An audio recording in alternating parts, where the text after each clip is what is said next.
கர்த்தரை தெய்வமாக கொண்டோ இதுவரையில் வெட்கப்பட்டதில்லை. அவரையே ஆதரவாய் கொண்டோ நடுவழியில் நின்று போவதில்லை. ஏசாயா 45 அதிகாரம் 23-24 வசனங்களில் கர்த்தர் சொல்லுகிறார், முழங்கால் யாவும் எனக்கு முன்பாக முடங்கும், நாவு யாவும் என்னை முன்னிட்டு ஆணையிடும்.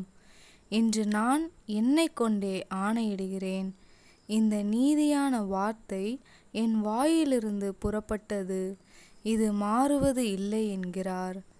கர்த்தரிடத்தில் மாத்திரம் நீதியும் வல்லமையும் உண்டென்று அவனவன் சொல்லி அவரிடத்தில் வந்து சேருவான். அவருக்கு விரோதமாய் எரிச்சல் கொண்டிருக்கிற யாவரும் வெட்கப்படுவார்கள்.